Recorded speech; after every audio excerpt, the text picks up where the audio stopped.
On Sunday night, deranged lunatic Stephen Paddock murdered 58 people and injured over 500 when he opened fire on a country music festival in Las Vegas.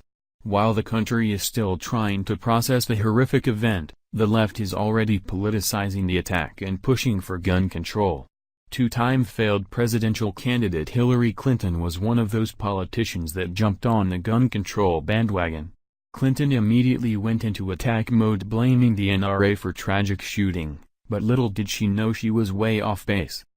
Hillary Clinton has a long history of attacking the NRA, and it always blows up in her face. For instance, shortly after the Las Vegas shooting, Clinton attacked the NRA on Twitter to push her twisted political agenda. It appears that Clinton is under the distinct impression that the NRA was culpable for this attack and that Paddock was a member. Oh, but Clinton is very wrong with her assertion and should take back her words. In fact, Paddock was not a member of the NRA at all, and for Clinton to be harping on the NRA is absolutely absurd. Now, let's talk about the gun that Paddock used to commit this disgusting crime. It was a weapon that has already banned, so what would she suggest be done? Ban it again? At any rate, this is how the left works, and that will never change. These liberals are intent on disarming the American people to exact control over the population. Over the last couple years, the left has been doing their best to disarm the public and have even called for the NRA to be labeled a terrorist organization. Here is just a sampling of those on the left calling for members of the NRA to be labeled as terrorists. Now, this isn't the first time that those on the left had tried to demonize the NRA as a terrorist group. As mentioned previously, for years the left has been trying to label the NRA as such without much success. Back in 2015, just a couple days after a gunman opened fire on the Umpqua Community College campus in Oregon, did the liberals call for the NRA to be deemed a terrorist group. Here is an excerpt from the Breitbart article just a couple years back.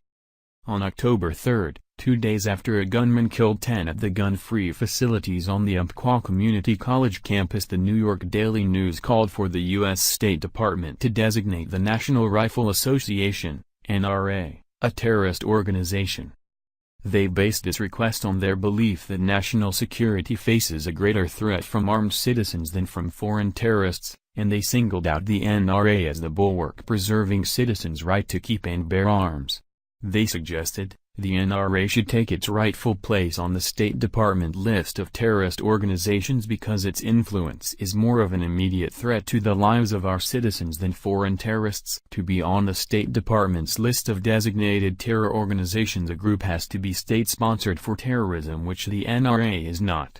Moreover, they do not exist for terrorist reasons. Rather, they exist to defend the civil liberties protected by the Second Amendment. Undaunted by these things, the NIN simply declares the NRA a terrorist group and suggests it falls under the State Department's purview by being nearly state-sponsored. The NIN added, although the NRA is not an officially state-sponsored organization, it is the supporter of the state with its massive member and lobbyist donations to our elected officials. They remind readers that murdered Americans killed by lunatic gunslingers include terrified children calling for their mothers, teachers begging for the lives of their students, students begging for not just their own lives but the lives of their classmates, moviegoers looking for escape, bystanders cheering for athletes, athletes trying to be the best they can be as the worst we ever could have imagined struck them down in cold blood. Hillary Clinton is struggling to stay relevant, and what better way to do that than by latching onto a tragedy to push her political agenda? Those on the left have no respect for those who died and were injured for them to use this tragedy to lecture the American people on their rights. It is our God-given right to arm ourselves with whatever weapon we choose in order to defend ourselves and our families, which is why our founding fathers wrote the Second Amendment in the first place. The left desires a disarmed population to control the masses, and we cannot allow that to happen. Yes, what happened in Las Vegas was an absolute tragedy, and there are more questions about it than answers, but we cannot fall into fear and give up our rights. Thank you for watching. If you enjoyed this video, then please subscribe to my channel.